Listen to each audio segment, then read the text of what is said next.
Emblem தென்னாடுடைய சிவனே போற்றி, எந்நாட்டவர்க்கும் இறைவா போற்றி. ஏகம்பத்துரையந்தாய் போற்றி, பாகம் பெண்ணுருவானாய் போற்றி. காவாய் கனகத்திரளே போற்றி, கைலை மலையானே போற்றி போற்றி. அருள் தரும் பன்னார் மொழியம்மையுடன் அமர் திருநனாவுடையார் திருவடிகள் போற்றி போற்றி. திருச்சிற்றம்பலம். தில்லையம்பலம். பூழியர்கோன் வெப்பொழித்த புகழியர்கோன் கழல் போற்றி. ஆளிமிசை கல்மிதப்பில் அணைந்த பிரானடி போற்றி. வாழி திருநாவலூர் வன்தொண்டர் பதம் போற்றி. ஊழிமலி திருவாதபூரர் திருத்தாள் போற்றி.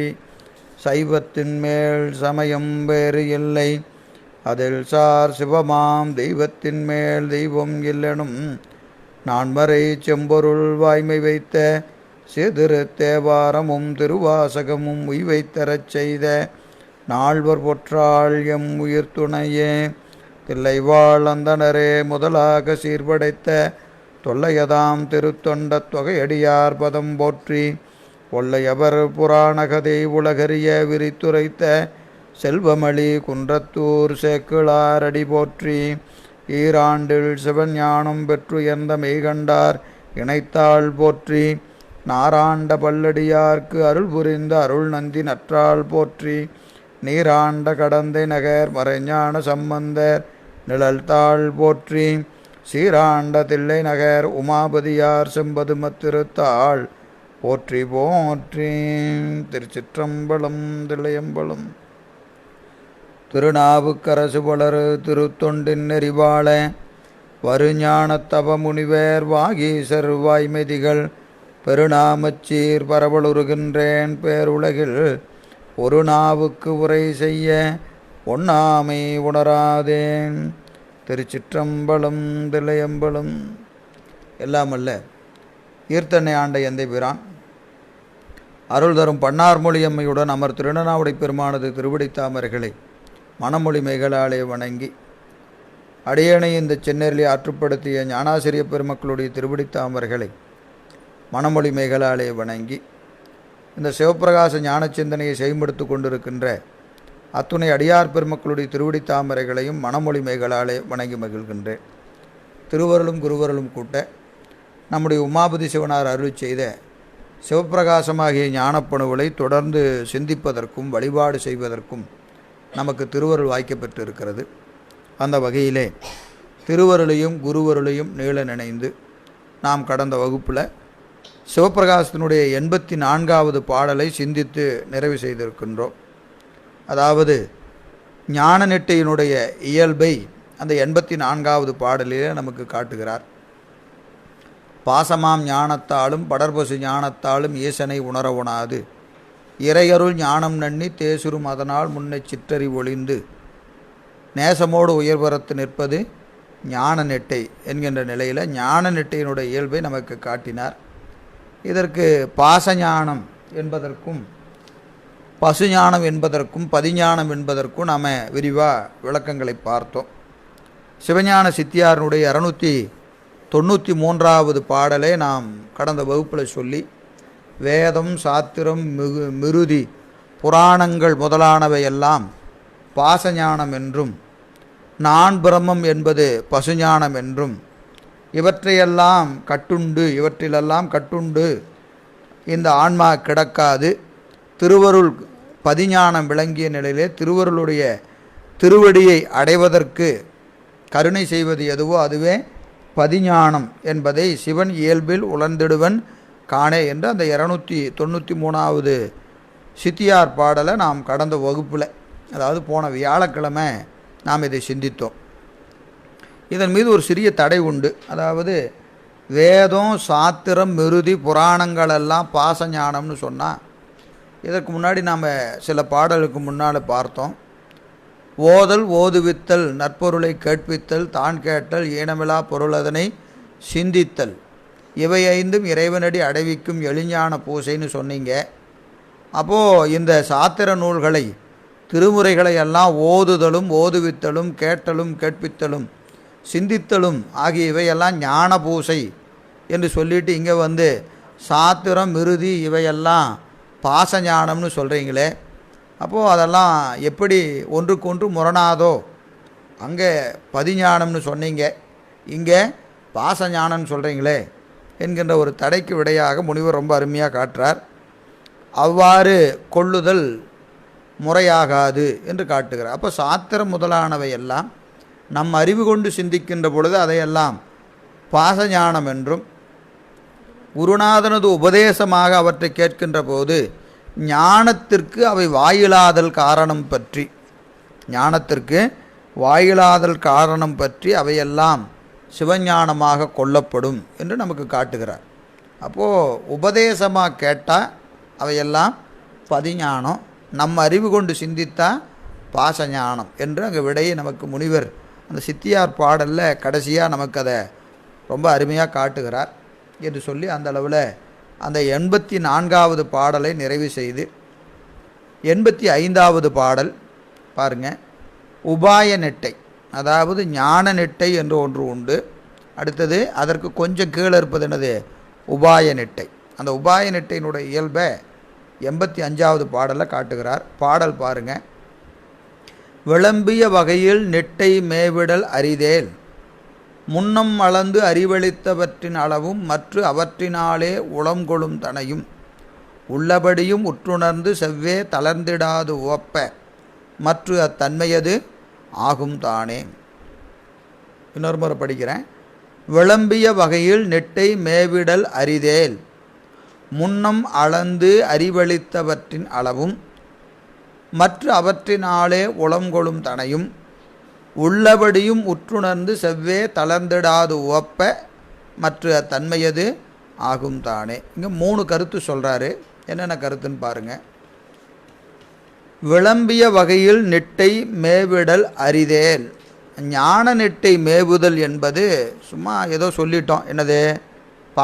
ஞானத்தாலும் பசுஞானத்தாலும் பெருமானை அறிய முடியாது, அதனால் பதிஞானத்தால் பெருமானை அறியலாம்.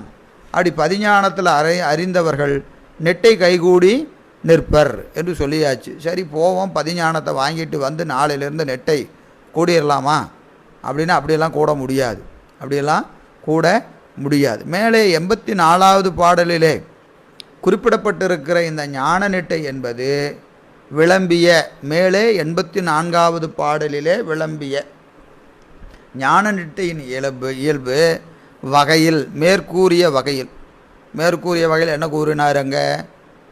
பாசஞானம் என்பது வேதம், புராணம், சாத்திரம், மிருதி இதையெல்லாம் பாசஞானம் என்று கருதி அவற்றிலே அழுந்தாது கருவிகளின் வாயிலாக பெறுகிற ஞானம் நமக்கு அது என்னது? சுட்டறிவு. அவையெல்லாம் சுட்டறிவு என்று கண்டு விடுக விட்டாச்சானா இல்லை, விடுவது இல்லை. அப்படி விட்ட நிலையிலே வருவது எது? தான் பிரமம் என்கின்ற பசுஞானம்.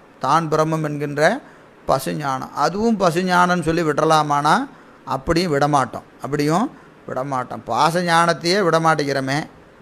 நான் அறிந்தேன்னு தான் அறிஞ்சிக்கிட்டு இருக்கிறோமே ஒழிய திருவருள் காட்ட அறிகிறேங்கிற அறிவு நமக்கு வரமாட்டேங்குதே.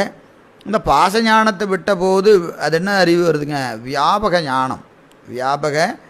அறிந்தாங்கு அறிவுன்னு சொல்கிறோமா இல்லையா? அந்த மாதிரி எல்லாம் 3 காலத்தையும் 3 கீழ்மேல் நடு என்று சொல்லக்கூடிய உலகங்களையும் இருந்த இடத்துல அறிகிற மாதிரி ஒரு ஞானம் வந்தால் இதெல்லாம் பதிஞானம்னு சொல்லி விட முடியுமானா அப்படியெல்லாம் விட முடியாது. நான் தான் பிரம்மம் அப்படின்னு சொல்லி அதில் மயங்கி நிற்போம். இப்போ இந்த 2 நிலையும் விடுதல் என்பது அரிது. அது அப்படியெல்லாம் விட முடியாது. இதுக்கு தான் இத்தனை பிரச்சனை, இத்தனை பிறப்புகள் எடுத்து இத்தனை போராட்டமெல்லாம் எதுக்கு? இதை விடுவதற்கு தான். எனவே அந்த வகையில் இங்கே என்ன சொல்கிறாருங்க? நெட்டை மேவிடல் அரிது. அந்த நெட்டத்தை மேவுது என்னது என்பதுங்க எளிய காரியம் அல்ல. எனவே அது மேவுதல் மிகவும் அரிய காரியம். எனவே அப்போது என்ன செய்யணும் என்று சொன்னால், இது எல்லாருக்கும் வாய்க்காது. யார் போல? நம்ம பட்டினத்தடிகள் போல, திருமூல நாயனார் போல இவர்கள் தான் என்ன செஞ்சாங்க? அப்படியே நெட்டை கூடி இருந்தாங்க. ஏனையோருக்கு அப்படி அறிவது அனுபவிப்பது ரொம்ப ரொம்ப சிரமமான காரியம். நமக்கு சொல்கிறாரா இல்லைங்களா, நம்முடைய நம்பி ஆரூர பெருமான் தில்லையிலே இருந்த நில துரியாதீத 5 பேர் அறிவும் கண்களே கொள்ள அளப்பெரும் கரணங்கள் 4 சிந்தையே ஆக என்று அங்கே அவர் நின்ற நிலை என்னதுங்க, துரியாதீத நிலை, ஞான நெட்ட. அதனால தான் அங்கே அவர் என்ன செய்தாருங்க, அந்த பெருமானுடைய அந்த அரிய திருவோலக்க காட்சியை கண்டு என்ன செய்தாருங்க, அப்படியே தன்னை மறந்து தென்னிலா மலர்ந்த வேணியாய் நின்றன் திருநிடம் கும்பிடப் பெற்று மண்ணிலே வந்த பிறவியே எனக்கு வாழிதாம் இன்பமாம் என்று கண்ணில் ஆனந்த அறிவு நீர் சொரிய கைமலர் உச்சிமேல் குவித்து பண்ணினால் நீடி அறிவதும் பதிகும் பாடினார் பரபினார் பணிந்தார்னார். அப்போது அதெல்லாம் யாருக்கு நினைத்து பாருங்கள். நம்மளாலெல்லாம் எத்தனையோ முறை தில்லை போகிறோம், கூத்த பெருமானை பார்க்குறோம், எங்கே வருது என்று வந்தாய் என்னும் எம்பெருமான் திருக்குறிப்பே போனார். அவர் எப்பப்பா வந்தேனார், இவர் பத்தனாய் பாட மாட்டேன்னாரு. 2 பேரும் பேசிகிட்டு இருக்கிறாங்க. அது என்னதுங்க, நிட்டையில் அவங்களுக்கு இடையே நடக்கிற சம்பாசனை அது சீவன் முத்தர்களுக்கே உரியது. நம்மை போன்ற இந்த கடைப்பட்ட உயிர்களுக்கெல்லாம் அது வாய்ப்பது என்பது அவ்வளவு எளிய காரியம் அல்ல. எனவே அப்போ என்ன செய்கிறது, முடியாது, சரிங்க இது நமக்கு ஆகாது அப்படின்னு விட்டுறலாமா அப்படின்னா அது என்னதுங்க, எல்லாத்துலேயும் எல்லா பொருளும் என்ன இருக்குது, ஃபஸ்ட் கிளாஸ்ன்னு இருந்தால் செகண்ட் கிளாஸ்னு ஒன்று இருக்கா இல்லையா, அப்படி ஒன்று இருக்குது. நம்ம போகிறோம், ஐயா அது எவ்வளவுங்க, அது எவ்வளவு ஐயா, அது ரொம்ப விலை ஜாஸ்தி, அதையே செகண்ட் கிளாஸில் ஒன்று இருக்குது, அதே மாதிரி இருக்கும், சின்ன டிஃபால்ட் இருக்கும். அதில் ஒரு சின்ன, அது என்ன தப்பு இருக்குதுன்னே உங்களுக்கு தெரியாதுங்க, ஆனால் பார்த்தா அது மாதிரியே இருக்கும். அப்போ அது எவ்வளோங்க, அதை விட கொஞ்சம் விலை கம்மி, அப்போ அதை கொடுங்க. அப்போ நம்ம தகுதிக்கு ஏற்ப என்ன செய்கிறோம், அது மாதிரி இருந்தால் கூட பரவாயில்லைங்க, அது மாதிரி இருந்தால் கூட பரவாயில்ல அப்படின்னு எதையாவது வாங்கிட்டு வந்து நாமளும் பெருமை சொல்லிக்கிறோமா இல்லையா, என்னது இது எங்கிட்ட இருக்குது தெரியுமா அப்படின்னு. அப்புறம் ஏதாவது அதை விசாரிக்கும் போது தான் தெரியும் அது ஃபஸ்ட் குவாலிட்டிங்க, இது செகண்ட் குவாலிட்டி, ஏதோ இருக்குது நானும் வச்சுருக்கிறேன் அப்படின்னு வச்சுக்கிறோமா இல்லையா, அது மாதிரி. அப்போது அந்த ஞான நிட்டை என்பது எல்லாருக்கும் வாய்க்காது. அவர்களுக்கே சில நேரத்தில் அங்கேருந்து கீழே இறங்குவாங்க. யாருக்கு, ஞானிகளுக்கு. அவங்களும் கீழே இறங்குகிற நிலையும் உண்டு. நம்ம எட்டி பிடிச்சி போகிற நிலை, அவங்க கீழே இறங்குனா அந்த நிலை நம்ம அதிகபட்சமாக கிடைக்க முடியாதது கிடைச்சாவே நமக்கு உபாய நெட்டை தான், நமக்கு உபாய நெட்டை தான். அப்போ அந்த உபாய நெட்டையினுடைய இயல்பு என்ன அப்படின்னா மேவிடல் அரிது. அப்போ அதை அடைய முடியாதவங்க என்ன செய்வாங்க, அப்போது அடைய முடியாதவர்கள் என்ன செய்யணும், அடைந்தவர்கள் கீழே இறங்குனா என்ன செய்யணும். அங்கே 2 இடம் இருக்குது. அங்கே போய் கீழே இறங்குறவங்களுக்கும் உபாய நெட்டை உண்டு. நம்மை போன்று கீழிருந்து மேலே இந்த சறுக்கு மரம் சொன்னமா இல்லையா, மேலே ஏறி சரக்குன்னு இறங்கிட்டே இருக்கிறோமா இல்லையா, அதுபோல் நம்ம அப்பப்போ போய் தொட்டு பார்ப்போம், கீழே இறங்கிக்குவோம், தொடுவோம். நமக்கு அதிகபட்ச இடம் சில மணித்துளிகள் நிலைத்து நிற்கிற இடம் அந்த உபாய நெட்டை. பெரியவங்களுக்கு அப்பப்போ கீழே இறங்கி வர இடம். இவங்க மேலேருந்து இறங்கி இதை தொட்ட உடனே அப்புறம் என்ன செய்வாங்க, சரக்குன்னு மேலே போய்க்குவாங்க. நாம் இங்கேருந்து மேலே போய் தொட்டுட்டு சரக்குன்னு கீழே வந்துடுவோம். நாம் தொட்டுட்டு கீழே வருவோம், அவங்க தொட்டுட்டு மேலே போவாங்க. அது ஆனால் 2 பேரும் தொடுற இடம் அந்த உபாய நெட்டை என்பது 2 பேரும் தொடுற இடம் தான். ஆனால் அனுபவத்தில் வேறுபாடு உண்டு. என்ன வேறுபாடு, பேரின்பத்தை நுகர்ந்த நிலையில் கொஞ்சம் கீழே இறங்குற நிலை அவங்களுக்கு. அதனால் அது அவங்களுக்கு என்னது, அவங்க தகுதியை நோக்க அது கொஞ்சம் கீழ்நிலை, நம்ம தகுதியை நோக்க அது என்னதுங்க ரொம்ப உச்சி. எனவே அதுதான் வேறுபாடு. அனுபவம், அந்த அறிவுக்கு ஏற்ப அனுபவம் நிகழும். அவர்கள் அந்த உச்சியில் நின்னவங்க கீழே இறங்கும் போதே அனுபவிக்கிற உபாய நெட்டையினுடைய அனுபவம் ஒரு மாதிரி இருக்கும், நமக்கு இருக்கிற அனுபவம் ஒரு மாதிரி இருக்கும். 2 பேர்த்துக்கும் ஒரே அனுபவம் கிடையாது. உபாய நெட்டைன்னா அவங்க அடைஞ்சதும் உபாய நெட்டை, நாமளும் அடைவது உபாய நெட்டை. அப்போ 2 ஒன்று தான். அந்த இடத்துல 2 பேரும் ஒன்று தான் சொல்லிட முடியாது. அந்த இடத்துல நின்னாலும் அந்த உயிர்களினுடைய தன்மைக்கேற்ப அந்த அனுபவம் எப்படி இருக்கும், மாறுபட்டு தான் இருக்கும். எனவே முன்னம் அளந்து அறிவளித்தவற்றின் அளவும். அப்போது அந்த உபாய நெட்டை எப்படி கைகூடுவது என்று சொன்னால், முன்னம் அளந்து அறிவு அளித்தவை. எது அளித்தது, இந்த ஆன்மாவுக்கு முன்னம். அப்போ இன்னம் என்ன, இப்போ எப்படி இருக்கிறோம், நெட்டை கைகூடி நிற்கிறாங்களா இல்லையா, அவங்க நிற்பது சுத்த நிலை. சுத்த நிலையில் நின்னவங்களுக்கு கடந்த காலம் எது? பெத்த நிலை. முன்பு ஒரு காலத்தில். அப்போ அவர்கள் சுத்த நிலையில் இருக்கிறவங்களுக்கு முன்பு என்பது என்னதுங்க? பெத்த நிலை, கருவிகளோடு கூடி நின்ற நிலை. முன்னம் அறிவு அளித்தவை. எது அறிவு அளித்தது? கருவிகரணங்கள். இந்த கருவிகளெல்லாம் பெத்த காலத்தில் இந்த சீவன் முத்தர்களுக்கு அறிவை கொடுத்தது அப்படின்னு சொன்னாவே என்ன அர்த்தங்க? இப்போ அவை அந்த அறிவை கொடுக்கலன்னு அர்த்தம். இப்போ அவை அந்த அறிவை, இவர் எனக்கு ரொம்ப முன்னாடியெல்லாம் அவர் எனக்கு ரொம்ப நண்பருங்க, முன்னாடி இருந்தே நண்பர் வேற, முன்னாடி அவர் எனக்கு ரொம்ப நண்பருங்க அப்படின்னு என்ன அர்த்தம்? இப்போ அவர் நண்பர் இல்லைன்னு அர்த்தம். இவரோட இப்போ நான் சேர்றதில்லை. முதல்ல அவங்களோட தான் சுற்றிட்டு இருந்தேன், இப்போ அவங்களோட சேர்றதில்லை அப்படின்னு என்னது? தன்மை மாறிடுச்சு. ஒன்று அவரோட தன்மை மாறி இருக்கலாம், இல்லை நம்ம தன்மை மாறி இருக்கலாம். ஆனால் இப்போ அவரோடு நட்பு இல்லை என்பது என்ன ஆகுது? அந்த சொல்லிலேயே விளங்குதா இல்லையா? அப்போது முன்னம் அறிவளித்தது, அப்போ இப்போ அறிவளிக்கலை. இப்போ முன்னம் எது? கருவிகள் முன்பு இந்த ஆன்மாவுக்கு அறிவை கொடுத்து கொண்டு இருந்தது. இப்பொழுது எது கொடுத்து கொண்டு இருக்கிறது? திருவருள் கொடுத்து கொண்டு இருக்கிறது.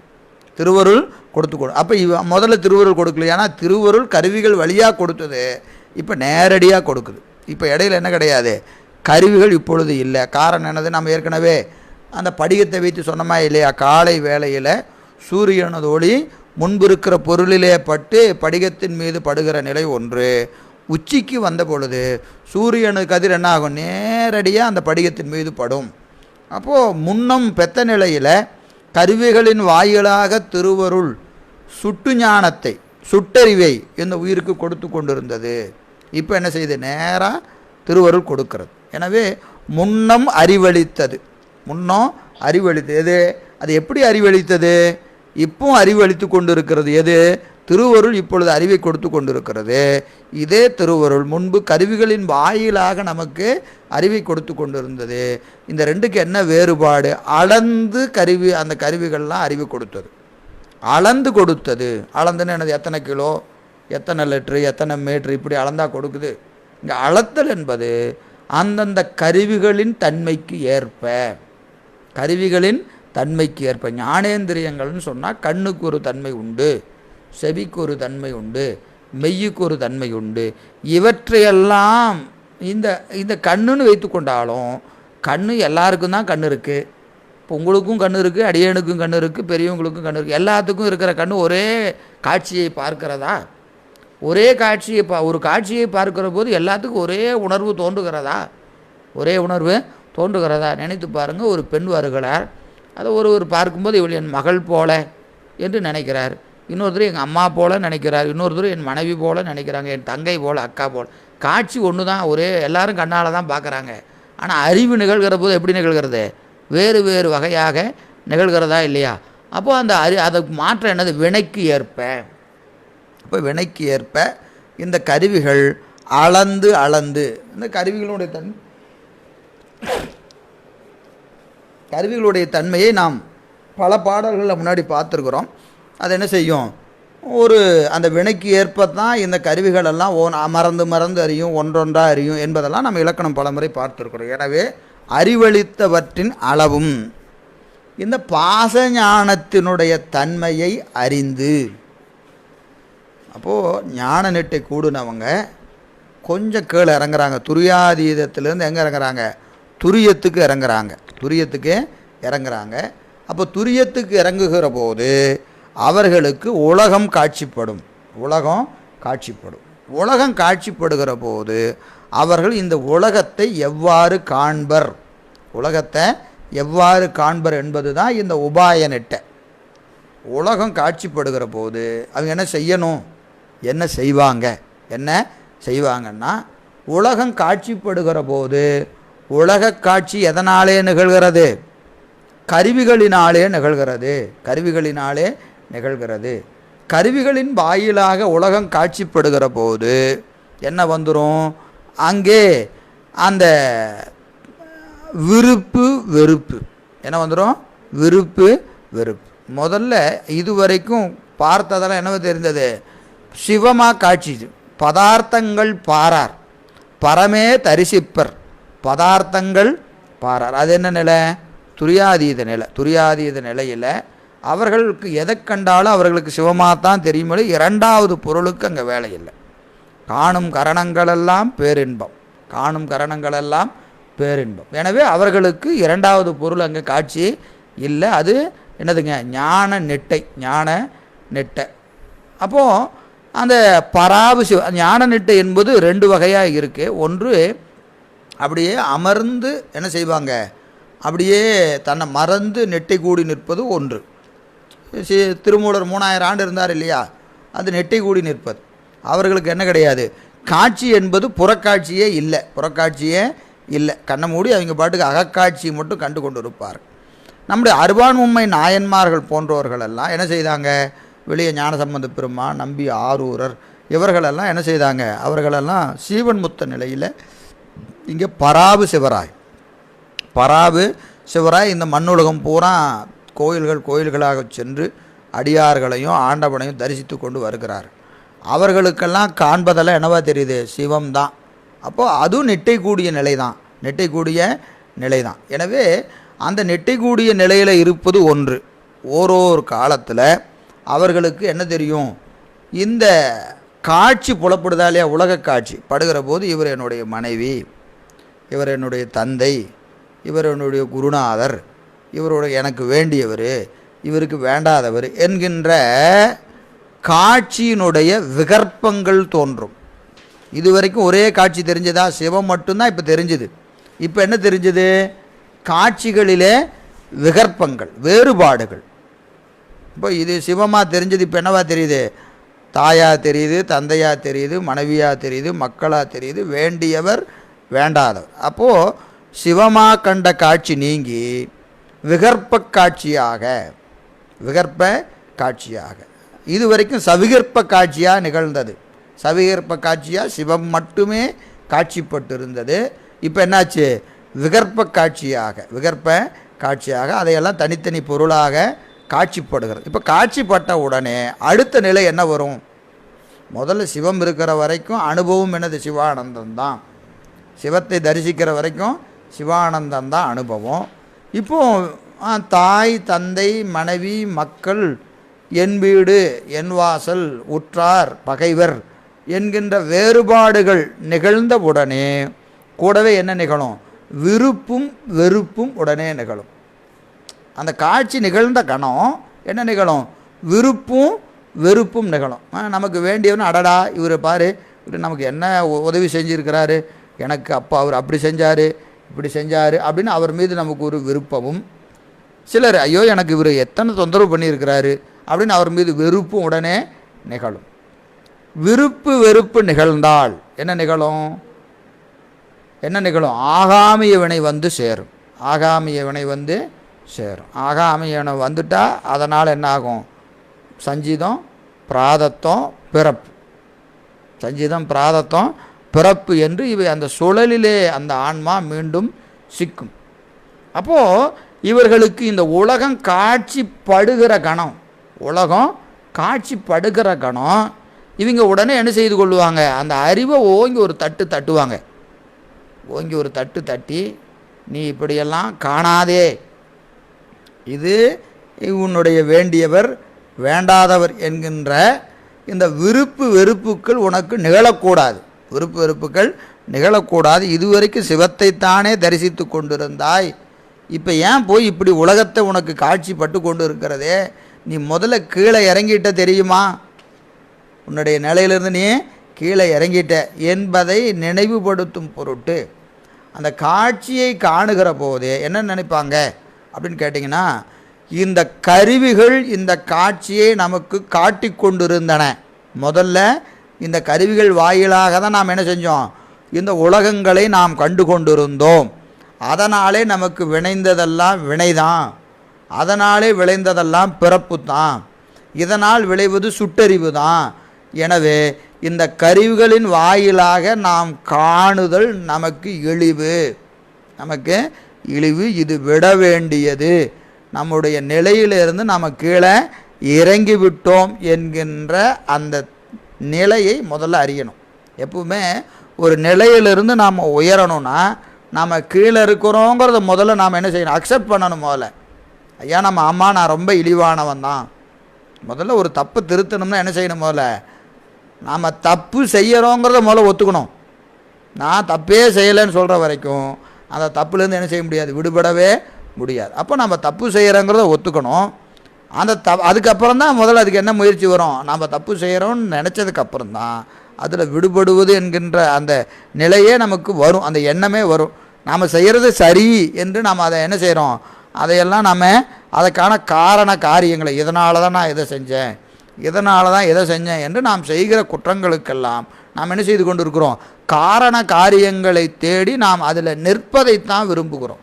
நான் செய்வது சரி, நான் செய்வது சரி என்கின்ற ஸ்டாண்டுக்கு நாம் வந்தோம்னா இந்த குற்றம் நமக்கு எப்படி இருக்கும், தொடர்ந்து கொண்டே தான் இருக்கும். இப்போ இந்த சான்றோர்கள் அந்த துரியாதீதத்திலிருந்து துரியம் இறங்கின உடனே உலகம் காட்சிப்பட்ட உடனே என்ன செய்வாங்க, இது பாசஞானம், இது பாசஞானம், இதில் தான் இத்தனை பிறவியாக நம்ம கிடந்தோம், இத்தனை பிறவியாக கிடந்தோம், இது நமக்கு மீண்டும் பிறவிக்குழியிலே போய் விட்டுடும், பிறவிக்குழியில் போய் விட்டுடும் என்று என்ன செய்வாங்க, இந்த தத்துவங்களினுடைய கருவிகளினுடைய இயல்பை அறிவர், சிந்திப்பர்.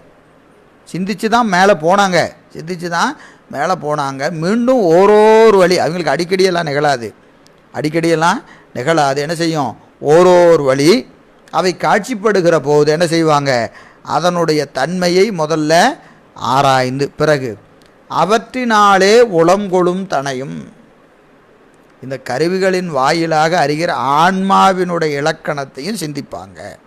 ஆன்மாவினுடைய இலக்கணம் ஏன், இது பசுஞானம், இது பசுஞானம். என்னது, கருவிகளின் வாயிலாக நீ ஒவ்வொன்றா அறிஞ்சிக்கிட்டு இருந்த, இதை விட்டு நீ நீங்களை பெருமான் கருணையோடு உன் அங்கிருந்து இதையெல்லாம் உணர்த்தி குருநாதராக வந்து ஐம்புல வேடரின் அயர்ந்தனை வளர்ந்து என தம்முதல் குருவுமாய் தவத்தினுள் உணர்த்த மன்னவகுமாரனாகிய நீ என்னது இந்த வேடுவ கூட்டத்திலே சிக்கி உன்னையும் அறியாது உன் பெருமைகளை அறியாது கிடந்தாய் என்று உபதேசம் செய்ய இதை விட்டு நீ நீங்கினாய், இதை விட்டு நீங்கினாய். நீங்கிய நிலையில் உனக்கு என்ன வந்து சேரும், பசுஞானம் வந்து சேரும், பசுஞானம் வந்து சேரும், நான் பிரம்மம் என்கின்ற ஒரு உணர்வும் வரும். எனவே இந்த ஆன்மா கருவிகளின் வாயிலாகத்தான் அறியும், அதை கருவிகளை விட்டால் என்ன செய்யணும், பதிஞானத்தால் தான் அறியணும்.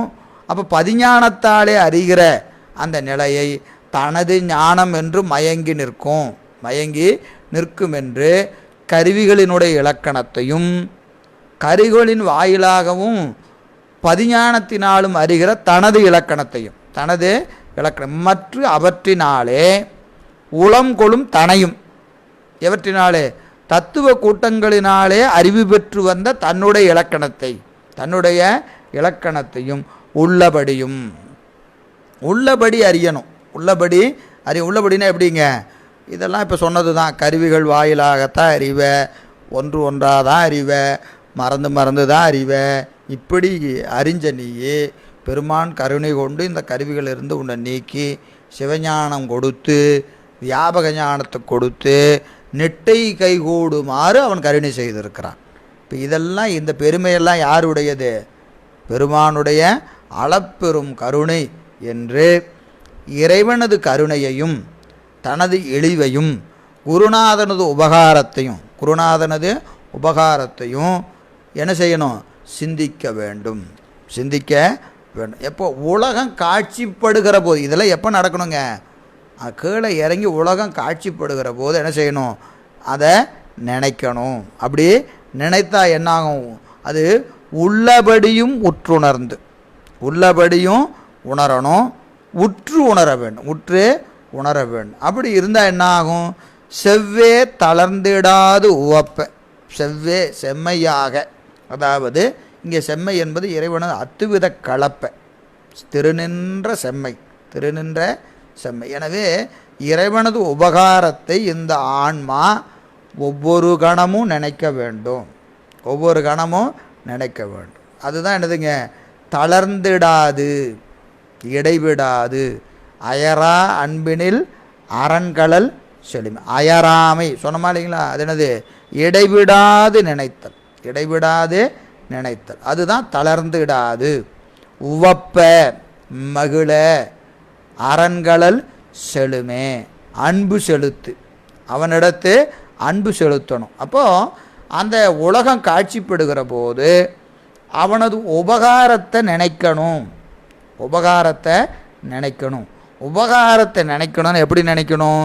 இடைவிடாது நினைக்கணும். இடைவிடாது நினைக்கணும். இடைவிடாது நினைத்து என்ன செய்யணும்? அவன் மீது அன்பு செலுத்த வேண்டும். நினைச்சா மட்டும் போதாது, என்ன செய்யணும்? அன்பு செலுத்தணும். அப்படி செலுத்தினால் அது என்ன ஆகும்? மற்ற அத்தன்மை அது ஆகுமே. அது நெட்டை கூடுவதற்கான வழியாகும். கீழே இறங்கினா திருப்பி மேலே ஏறணுமா இல்லையா? மேலே ஏறுவதற்கான படிக்கட்டு எது? அவனது கருணையை நினைத்தல். அவனது கருணையை நினைத்தல். அப்போது எதை கண்டாலும் அதை என்ன செய்யணும்? அவனது கருணையாக காண வேண்டும். கருணையாக காண வேண்டும். உதாரணத்துக்கு இப்போ மனைவியை பார்க்குறோம்.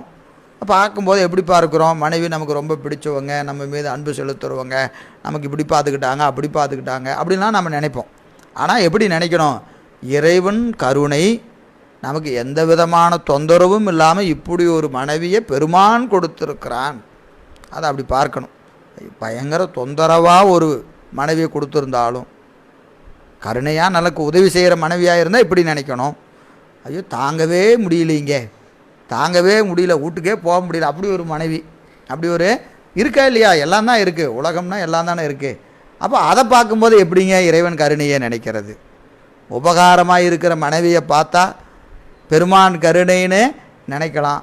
பௌத்திரியமாக இருக்கிற மனைவி எப்படி நினைக்கிறது அப்படின்னா, அதை நினைக்கும் போதும் பெருமான் இந்த உலகத்தை நாம் உவர்க்க வேண்டும் என்பதற்காகவே இப்படி ஒரு மனைவியை நமக்கு கொடுத்துருக்கிறானே, இவன் மீது மட்டும் அன்பாக நம்ம மீது இருந்ததா நாம் இந்த உலகத்திலேயே திரும்ப திரும்ப உடனே கொண்டுக்கிட்டே கிடப்போமே. இப்போ வீட்டுக்கே போகணும்னு ஒரு ஆசையே நமக்கு வரமாட்டேங்குது பாருங்க. வீட்டுக்கே போகணுங்கிற ஆசையே வரல. ஏன்? அந்த வீட்டுக்கு போகணும்னு நினைக்கிறோம், இந்த வீட்டுக்கு போகணுங்கிற நினைப்பே வரமாட்டேங்குது. இதெல்லாம் யார் கருணை? பெருமான் இப்படி ஒரு மனைவி எனக்கு கூட்டி இருக்கிறார். அதனால தான் எனக்கு இந்த வீட்டின் மீது ஆசையே இல்லை, அந்த வீட்டின் மீது தான் ஆசை. அப்போது அதுவும் கருணை தான், அதுவும் கருணை தான். ஐயா ஏதாவது ஒன்றை சொல்லுங்க, அன்பான மனைவி வந்தால் கருணையா, இல்லை ஆகாத மனைவி வந்தால் கருணையா? ரெண்டில் ஏதோ ஒன்று தானே கருணையாக இருக்க முடியும். என்ன ரெண்டையும் கருணைங்கிறீங்களே அப்படின்னு. ஆமாம், ரெண்டும் கருணை தான். ஏன்னு கேட்டிங்கன்னா, இந்த ஆன்மா அன்பான மனைவி வந்தால் அந்த அன்பான மனைவியோடு கூடி அந்த இல்லறமானது நல்லறமாகி அந்த இல்லமே என்ன ஆகும்? ஒரு சிவகுடும்பமாகி அந்த குடும்பத்தில் குழந்தைகளோடு கூடி திருவருளை சிந்திப்பதற்கான ஒரு வாய்ப்பை பெருமான் கூட்டுகிறான். பெருமான் கூட்டுகிறான். எனவே அந்த வீடு என்ன ஆகிறது? அங்கே அவர் ஒருத்தர் மட்டும் இல்லை, அவருடைய மனைவி குழந்தைகள் என்று அந்த குடும்பமே ஒரு சிவசம்பந்தம் உடையதாக, சிவசம்பந்தம் அப்பன் நீ அம்மை நீ ஐயனும் நீ அன்புடைய மாமனும் மாமியும் நீ ஒப்புடைய மாதரும் ஒன்பொருளும் நீ ஓர்குலமும் சுற்றமும் ஓரூரும் நீ துய்ப்பனவும் உய்ப்பனவும் தோற்றுவாய் நீ துணையா எண்ணெஞ்சம் துறப்பிப்பாய் நீ இப்பொன்னி இம்மணி நீ இம்முத்தும் நீ இறைவன் நீ ஏறூர்ந்த செல்வன் நீ. இதுதாங்க உபாய நிட்டை. இந்த ஒரு பாட்டு உபாய நிட்டை, வேறு ஒன்றுமே சொல்ல வேண்டாம். அப்பனை பார்க்கிற போது இது பெருமானால் கூட்டு விட்ட ஒரு உறவு, மனைவியை பார்க்கிற போது இது இறைவனால் கூட்டுப்பட்ட உறவு, சுற்றத்தை பார்க்கிற போது இப்படி ஒரு, ஏன்னா நாவுக்கரசு பெருமானுக்கு அது அமைந்தது, நாவுக்கரசு பெருமானுக்கு அது இயல்பாக அமைந்தது. பெருமான் கருணை அந்த தாய் தந்தையர் சிவசம்பந்தம் உடையவர், தமக்கையார் சிவசம்பந்தம் உடையவர், அந்த சுற்றமும் என்னதுங்க? அந்த சிவசம்பந்தம் உடைய ஒரு சுற்றம். அப்போது அவர் என்ன செய்தாருங்க? அதை எல்லாம் சிவசம்பந்தமாக கண்டார், சிவசம்பந்தமாக கண்டார். அப்போது அவையெல்லாம் என்னதுக்கு? அவற்றினோடு நீங்கள் கூடி நின்றாலும் அவற்றை என்ன பார்க்கக்கூடாது? நாம் இந்த உலக போகமாக கருதாது இந்த சுற்றத்தை எப்படி பார்க்கணும்? சிவசம்பந்தமாக காண வேண்டும், சிவசம்பந்தமாக காணணும். அது மனைவியாகட்டும் மக்களாகட்டும் யாராக இருந்தாலும் எப்படி பார்க்கணும்? சிவசம்பந்தமாக காணுகிற போது அது திருப்பெருமான் கருணை. அப்போ ஏன் இப்படி ஒரு மனைவியை கொடுத்தாரு அப்படின்னா, அப்படி உனக்கு நல்ல மனைவியாக கொடுத்துருந்தா நீ அங்கே என்ன செஞ்சுருக்க மாட்ட, சிவசம்பந்தமாக பார்க்குற அறிவு உனக்கு இல்லை, நீ அங்கே அழுந்தி உலக போகத்தை தான் அனுபவிப்ப என்று பெருமான் கருதிய காரணத்தினால் நமக்கு இப்படி ஒரு மனைவியை கொடுத்துருக்கிறார். அப்போ இல்லைங்க நான் அப்படி தான் இருப்பேன்னா அது நாம் சொல்லக்கூடாது, பெருமான் சொல்லணும். பெருமான் நாம் அப்படி இருக்க மாட்டோன்னா என்ன செஞ்சுருப்பார், அப்படி ஒரு மனைவியோ கணவனையோ நமக்கு கொடுத்துருப்பார். அவர் கொடுக்கலன்னா அதுக்கு காரணம் ஏதாவது இருக்கும். ஆனால் எதுவாயினும் என்னதுங்க, அது திருவருளே, அது திருவருளே என்று கருத வேண்டும். அப்போது அதுதான் என்னதுங்க, எதை அனுபவித்தாலும், இன்பத்தை அனுபவித்தாலும் துன்பத்தை அனுபவித்தாலும் என்ன செய்யணும், எல்லாம் சிவசம்பந்தம் உடையது, இறைவனால் கூட்டப்பட்டது, இறைவனால் கூட்டப்பட்டது. அப்போ அங்கே என்ன வராது, விருப்பும் வராது வெறுப்பும் வராது. அது சிவசம்பந்தம்னு சொல்லிட்டா அங்கே என்ன கிடையாது, விருப்புக்கும் இடமில்லை வெறுப்புக்கும். ஒருவரால் நமக்கு ஒரு துன்பம் வருகிற போதும் பெருமான் இவர் மூலமாக நமக்கு இதை கூட்டுகிறார்னு நினச்சிட்டா அவர் மீது நமக்கு என்ன வராது, வெறுப்பு வராது. அது இவர் தான் எனக்கு இப்படி பண்ணுறாருன்னு நினச்சா வெறுப்பு வரும். வெறுப்பு வந்தால் அது வினை வந்து சேரும், வினை வந்து சேரும். பெருமான் ஊட்டுகிறான்னு நினச்சிட்டா என்னது, அங்கே விருப்பம் இல்லை வெறுப்பும் இல்லை. ஆனால் நம்ம இன்னும் நமக்கு எப்படி இருக்குது, இன்னும் வெறுப்புகளுக்கு ஆட்பட்டு தான் நம்ம எல்லாத்தையும் கண்டு கொண்டு இருக்கிறோம். அடைய வேண்டிய இடம் எது என்பதை நாம் முதல்ல அறிவில் நிறுத்தி கொள்ள வேண்டும். இது போற்றி பகரோடு ரொம்ப அழகாக சொல்கிறாரா இல்லையா, என்னது ரொம்ப விரிவாக சொல்கிறார். நாட்டுகின்ற எப்பிறப்பு முற்சை இருவினையால் நிச்சயித்து, பிறப்பை வரிசையாக சொல்லிட்டு வரார். எப்பிறப்பு முற்சை இருவினையால் நிச்சயித்து, முன்ன செய்த வினைக்கு ஏற்ப நம்ம தந்தைதாய் போகத்து கற்பமாய், தந்தைதாய் போகத்து கற்பமாய் எப்படி வந்தார், புல்லில் பனி போல, அந்த புல்லின் மீது இருக்கிற பனித்துவளை போல, புகும் திவளை அந்த நீர்த்திவளை போல அந்த தாயினுடைய கருப்பைக்குள்ளே இந்த ஆன்மா செல்லுகிறது இல்லையா. புல் அந்த என்ன செய்தாருங்க, புகும் திவளைக்கு உட்படுங்கால் என்ன செய்தாருங்க, எங்கேனுமாக அங்கே கிடந்த அனாதி உயிர் தம்பசியால் அங்கே செல்லுகிற வழியில், அந்த குடல் வழியாக அது நீந்தி செல்கிற வழியில் அங்கே கோடிக்கணக்கான கிருமிகளெல்லாம் அங்கே இருக்குது. அந்த கிருமிகளெல்லாம் என்ன செய்கிறாருங்க, அவற்றிலிருந்து நம்மை காப்பாற்றி, அந்த கிருமிகளிலிருந்து காப்பாற்றி வெங்கும்பி காயக்கருங்குழியில் காத்திருந்து பின்ன என்ன செய்தார், காமியத்திற்கு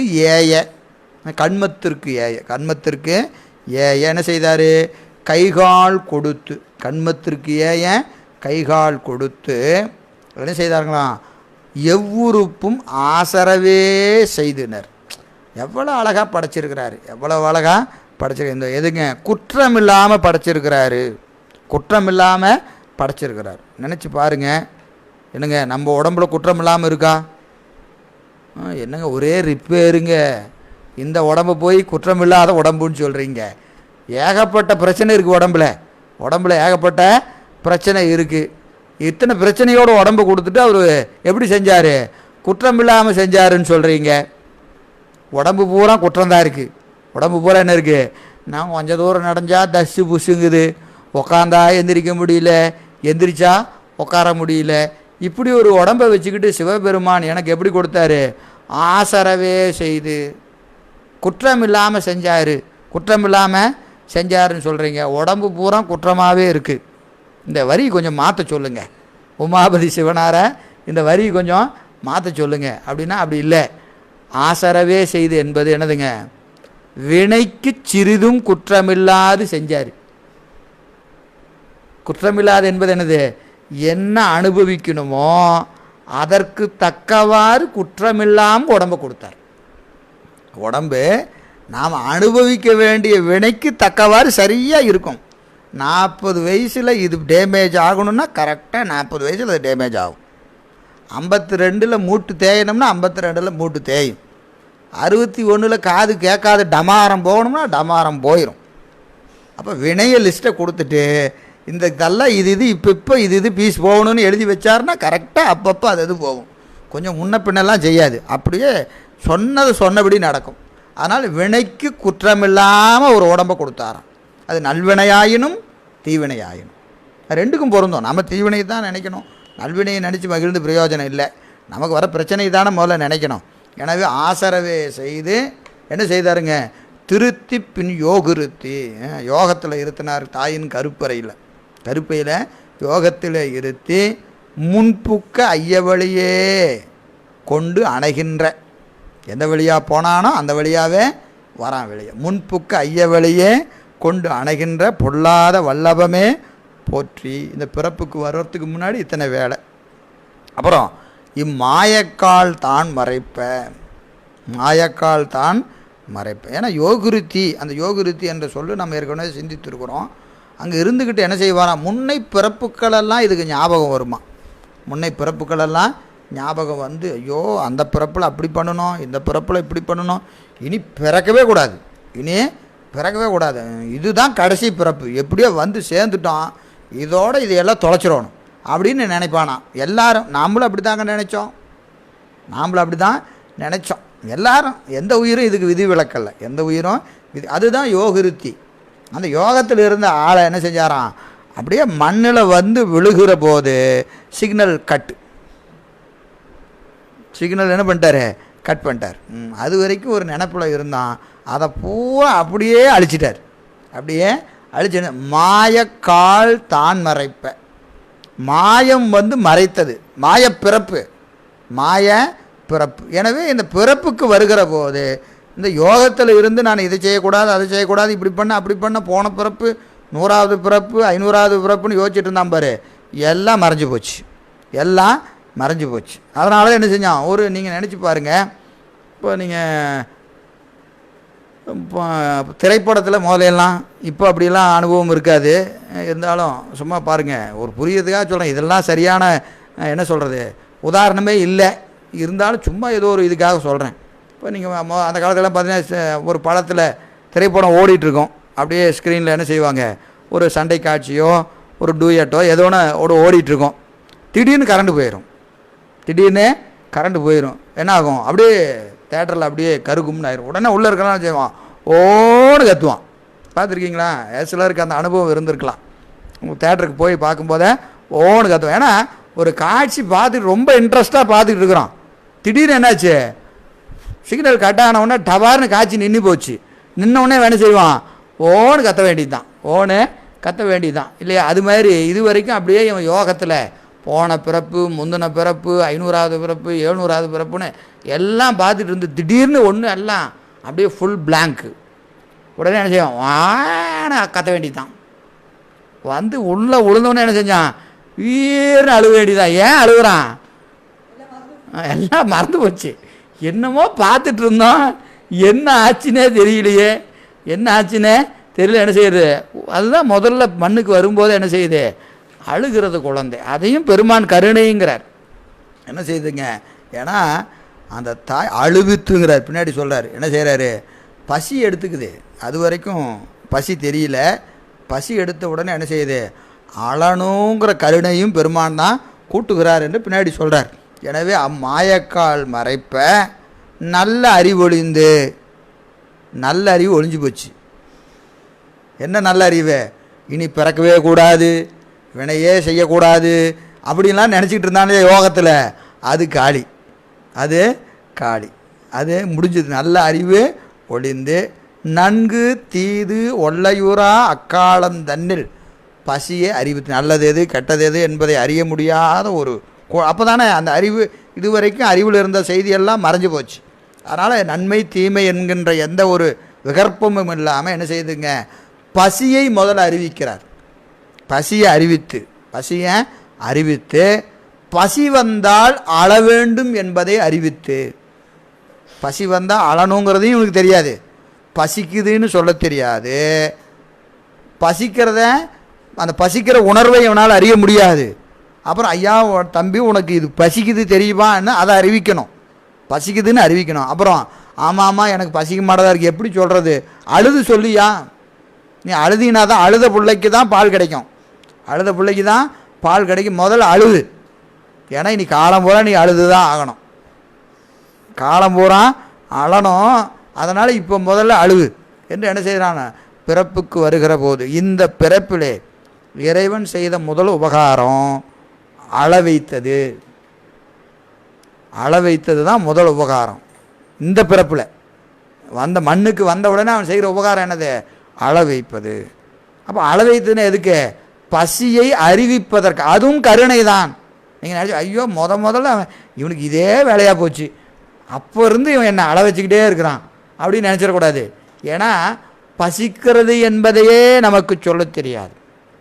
அப்போது உனக்கு பால் வேண்டும் என்றால் நீ அள வேண்டும், பால் வேண்டும் என்றால் அள வேண்டும் என்கின்ற கருணையைத்தான் அவன் செய்தான்.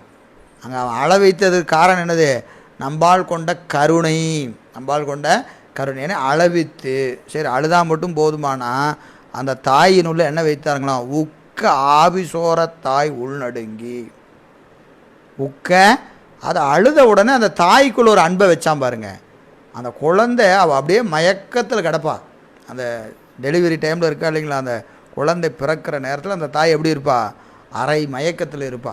அரை மயக்கத்தில் இருப்பா. அது வரைக்கும் நம்ம பார்த்தோம்னா இல்லா முளைப்பாலும் கண்ணீரும் ஏந்திழைபாள். அந்த அவளுடைய தனபாரங்களிலே இதுவரைக்கும் சுரக்காத அந்த தாய்ப்பால் அந்த குழந்தையினுடைய சத்தம் அழுகுரல் கேட்டவுடனே அவளது தனபாரங்களிலே இருந்து அந்த தாய்ப்பால் சுரக்கிறது. இப்போ அந்த தாய்ப்பால் சுரக்கணும்னா அந்த குழந்தை அழுகிற சத்தம் இவ காதில் விழணும். அப்போ தான் அந்த வேதியியல் மாற்றம் அந்த தாயினுடைய உடம்பிலே நிகழ்கிறது. அந்த மாற்றத்தை செய்வது யார்? பெருமான்.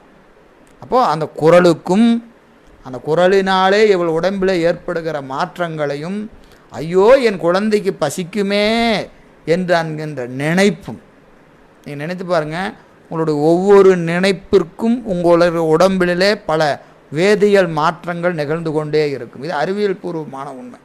நீங்கள் சந்தோஷமாக இருந்தீங்கன்னா அதுக்கு தகுந்த மாதிரி சுரபிகளெல்லாம் சுரக்கும். நீங்கள் ரொம்ப சோகமாக இருந்தீங்கன்னா அதுக்கு தகுந்த சுரபிகளெல்லாம் சுரக்கும். நீங்கள் மயக்கத்தில் இருந்தீங்கன்னா அதற்கு தகுந்த சுரபிகளெல்லாம் சுரக்கும். அப்போது உங்கள் மனநிலைக்கும் உங்களுடைய நினைப்புகளுக்கும் உங்கள் உடம்பிற்கும் உடம்புடைய இயக்கத்திற்கும் மிக மிக நெருங்கிய ஒரு உறவு உண்டு. நெருங்கிய ஒரு ரொம்ப சோகமாக இருந்தாருன்னா அவர் 40 வயதில் வயோதி அடைஞ்சிருவார். 40 வயசில் அவரை பார்த்தீங்கன்னா எப்படி இருப்பார்? கிழவ மாதிரி இருப்பார். காரணம் என்னது? பிறந்ததுலேருந்து அவர் வருத்தத்திலேயே இருந்தார்னா வயோதி அவருக்கு எப்படி வந்துடும்? ரொம்ப சீக்கிரம் வந்து சேரும்.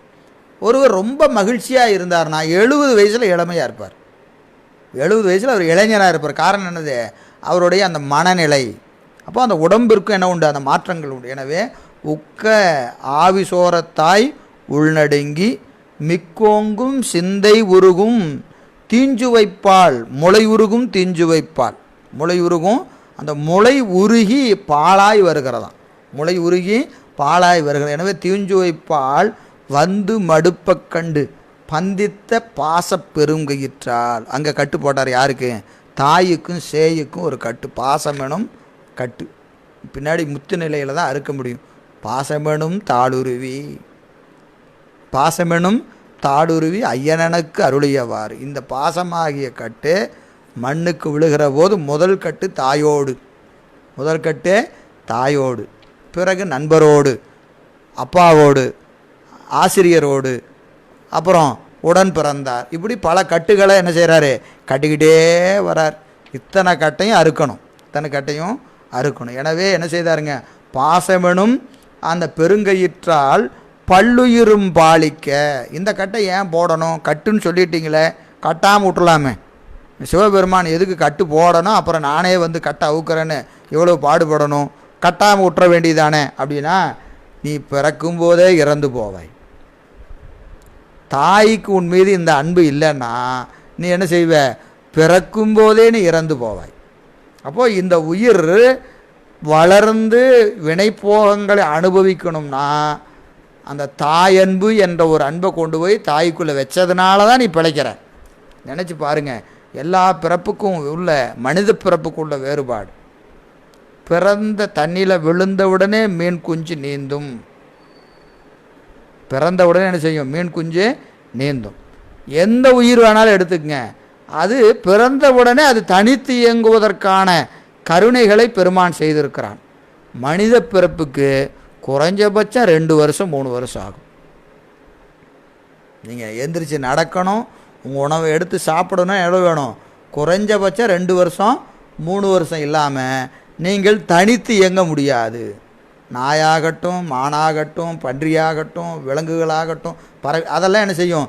பிறந்து உடனே அல்லது பிறந்து சில மணித்துளிகள், இன்னும் சில விலங்குகள் பிறந்து சில நாட்கள் அதிகபட்சம். நாயினா பிறந்த ஒரு 3 நாளில் கண்ணை விழிச்சதுன்னா அது நடக்க ஆரம்பிச்சிடும். தாய் இருந்தாலும் இல்லைனாலும் அப்படி கொஞ்சம் நடக்க ஆரம்பிச்சிடும். மற்ற எல்லா விலங்குகளுக்கும் இதை செய்திருக்கிற பெருமான் மனித பிறப்புக்கு மட்டும் என்னது அந்த டிபெண்டன்சி அதிகமாக வச்சுருக்கிறான். ஏன்னு கேட்டிங்கன்னா, இல்லைன்னா இவன் செத்து போவான். இந்த தாய்க்கு மட்டும் அன்பு இல்லைன்னா ஒரு உயிரும் பிழைக்காது. எனவே அதனால தான் என்ன செய்தான்? தாயினிடத்து அவ்வளோ அன்பை கொண்டு போய் வச்சான். அந்த தாய்க்கு அன்பை தவிர வேறு ஒன்றும் தெரியாது, அறிவு தொழில்படாது. அவள் அந்த பெண் மற்றவரிடத்து எவ்வளோ அறிவுடையவளாக இருந்தாலும் தன் குழந்தையிடத்து எப்படி இருப்பா? அவள் அன்புடையவளாக மட்டும்தான் இருப்பா. அவளுக்கு அங்கே அறிவு வேலை செய்யவே செய்யாது. தன் குழந்தையிடத்து அதான் சொன்னோம், பேயானாலும் தாய் என்னது? மற்றவரிடத்து அவள் எப்படி இருந்தாலும் தன் குழந்தையிடத்து அவள் எப்படி இருப்பா? அன்போடு தான். அது யார்? பெருமான் கருணை. அப்போ தாயை பார்க்கும்போது தாயின் மீது அன்பு வருவது ஒரு நிலை, இந்த தாயிடத்து இவ்வளோ அன்பை பெருமான் வைத்திருக்கிறானே அப்படி நினைக்கணும். அதெல்லாம் பெருமானுடைய கருணையாக அவற்றை பார்க்கணும். எனவே என்ன செய்யுங்க? அந்த உக்காவி சோரத்தாய் உள்நடுங்கி பாச பெருங்கையிற்றார் பல்லுயிரும் பாலிக்க நேசத்தை வைத்த நெறி போற்று. இந்த நேசத்தை எங்கே வச்சார்? தாயிடத்தை வைத்தார். அது மட்டுமல்ல, ஆசற்றபாலை பசும்பதத்தும் பாலனாம் அப்பதத்தும் நாளுக்கு நாள் சகல ஞாலத்து மூழ்வித்து கொண்டு ஆள கருவி கொடுத்து பாலனாய் கழிந்த நாளும் பனிமலர் கோதை மார்தம் மேளனாய் கழிந்த நாளும் மெலிவொடு மூப்பு வந்து கோலனாய் கழிந்த நாளும் குறிக்கோள் இல்லாது கட்டேன் என்றார். அப்போ பாலனாய் கழிந்த நாள், பனிமலர் கோதை மார்மேல் கிடந்த நாள், கோலனாய் கழிந்த இந்த நாட்களிலெல்லாம் இறைவனது உபகாரம் ஒவ்வொரு காலத்திலும் நமக்கு என்ன செய்கிறானுங்க? அந்த உபகாரத்தை செய்கிறான். எனவே கருவி கொடுத்து நின்ற பண்டாரியான படிபோற்று. இப்படி அந்த உலகம் காட்சிப்படுகிற போது பெருமான் நமக்கு செய்கிற உபகாரத்தை தான் நினைக்கணும். ஒவ்வொன்றும் யாரை பார்த்தாலும் எதுவாயினும், காட்சிப்படுகிற பொருள் எதுவாயினும் அதை எப்படி பார்க்கணும்? அது சிவனது உபகாரம், அவனது கருணை என்று பார்ப்பது தான் இந்த உபாய நெட்டையிலே இருந்து உண்மை நெட்டைக்கு கூடுவதற்கான வழி. சீவன் முத்தர்கள் என்ன செய்வாங்க? அப்படி தான் பார்ப்பாங்க. அதுதான் நமக்கு என்ன செய்தாங்க? நமக்கு 9ஆம் நூற்பால சொல்கிறாரா இல்லையா? அவர்களுக்கு ஓரோர்கால் உலகம் காட்சிப்படும், வேம்பு தின்ற புழு போல நோக்கிற்றை நோக்கி நிற்கும் ஆதலால் அது நீங்குதற்கு எனக் கொள்க. எது இவ்விடத்து ஸ்ரீபஞ்சாக்கரத்தை விதிப்படி உச்சரிக்க. ஸ்ரீபஞ்சாக்கரத்தை விதிப்படி உச்சரிக்க. அப்போ என்ன செய்யணும்? அஞ்செழுத்தை சொல்லிக்கிட்டே இருக்க வேண்டியதான். அஞ்செழுத்தை எதுக்கு சொல்லணும்?